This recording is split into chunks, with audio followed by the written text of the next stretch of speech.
going through the videos on the website, and I think I'm learning them. I'm fine with them. It just needs time to like just to do it over and over and get the kind of like, hang of it.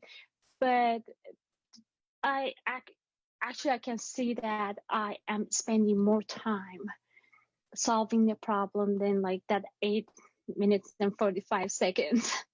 I can't even meet that, like not even close. Gotcha. Okay, well, that's a question right there to discuss because you don't have to do games in 8:45.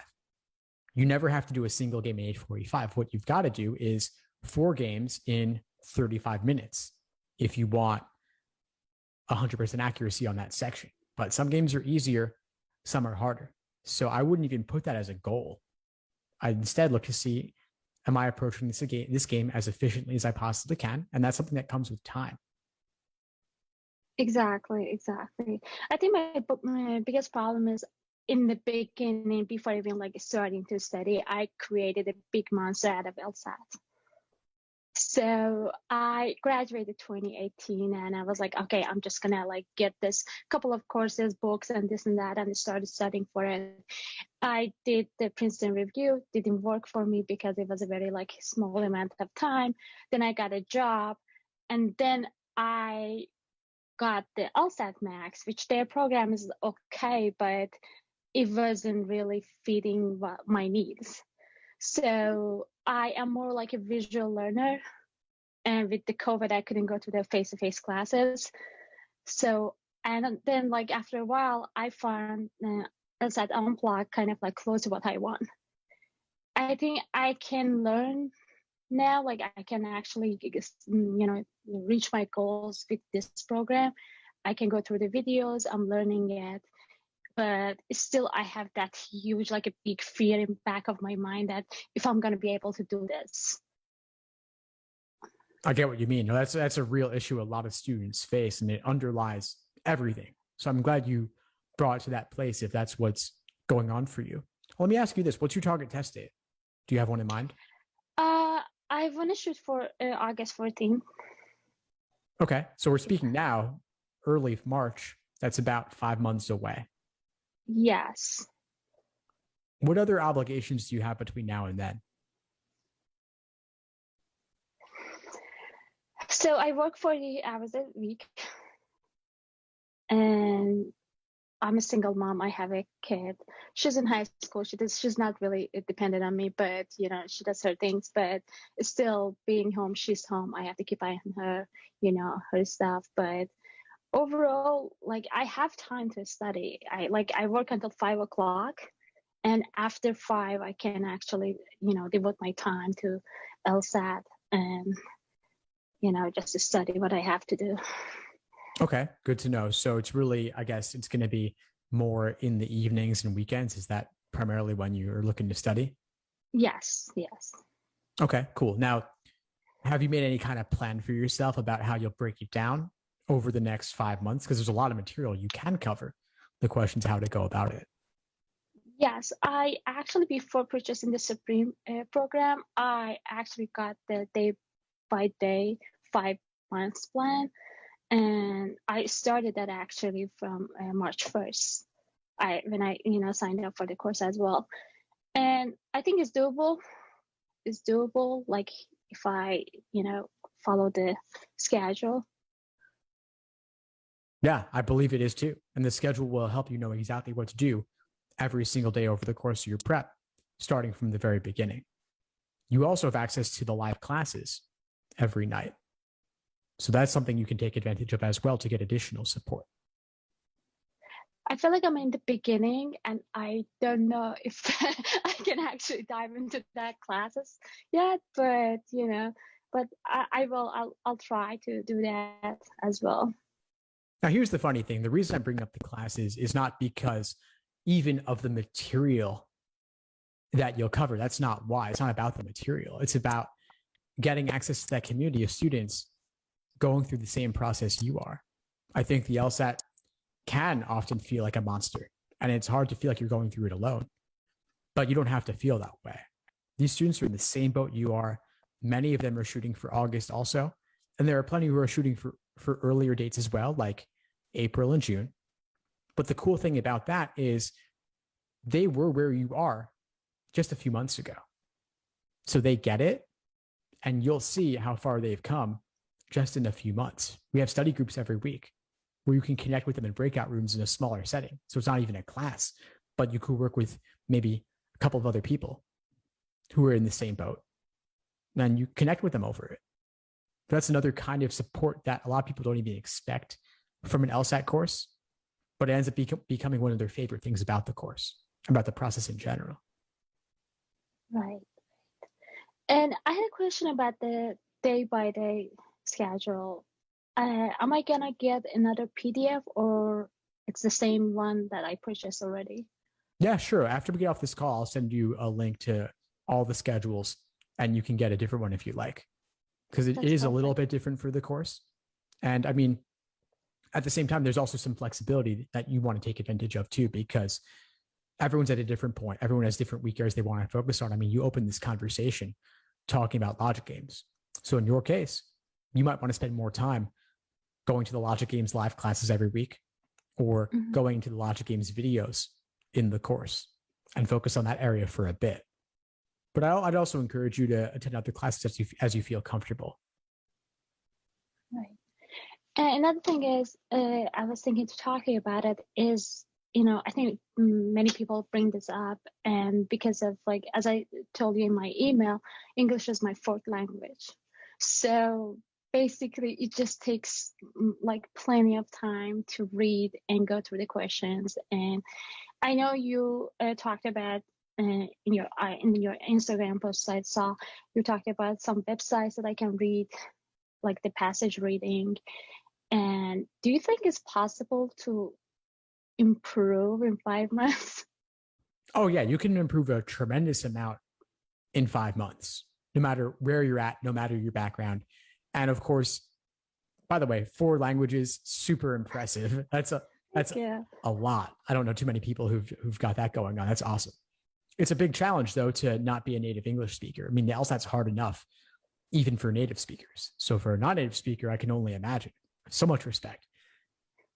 Now, there are some tools I mentioned for speed reading related, which can help, especially when you're doing the LSAT on a screen, when typically we're used to reading.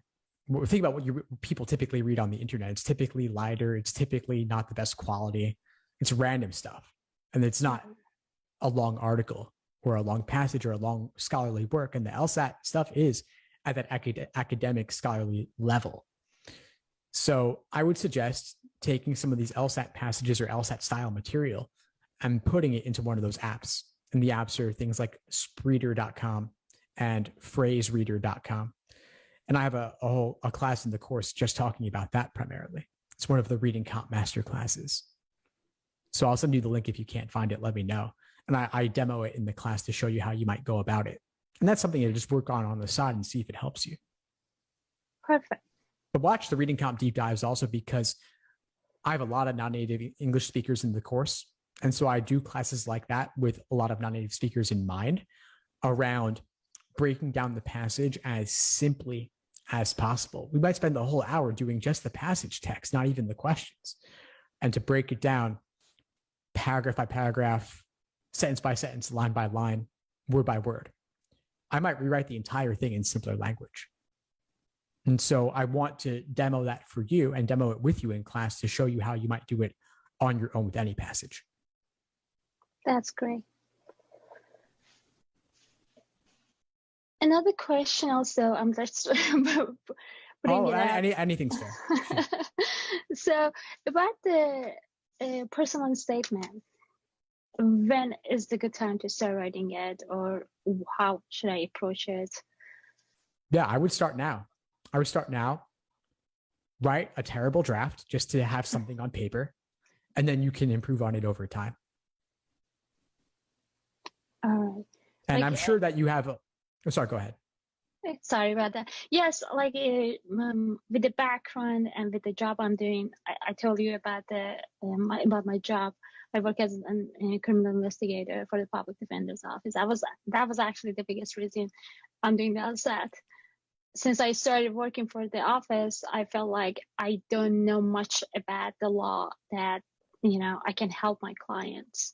And as more as, I learn, I feel like more confident talking about, the laws, talking about the regulations to them, and like helping them to understand what they are going through, because, our criminal justice system is hard to navigate. So, and I would love to put that in my essay, in my statements, and that's kind of like a big part of my personal statement. Amazing. I mean, you have several fantastic stories you can tell, and I want to make sure you tell as many of them as possible in your application. And that's a fantastic starting point for a personal statement. And then you mentioned 4 languages, non-native English speaker, single mother, daughter in high school. You also have the makings of a number of other fantastic essays as well. I could imagine diversity statement. I could imagine an optional essay or addenda of some kind. I want you to submit at least 3 different pieces of writing in your law school application covering these different elements of your story. And we have admissions workshops in the course every single week, Wednesday nights. I would definitely encourage you to attend. And you could also watch the recordings of the previous ones. We've got at this point, we have a dozen different application essay workshops in the admissions section of the course. And so you can see workshops covering other people's drafts and how members of the community improve them and give feedback and suggestions to make the next draft even better.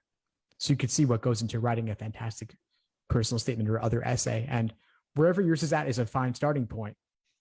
And just get this down on paper, get the information down so you have something to work with.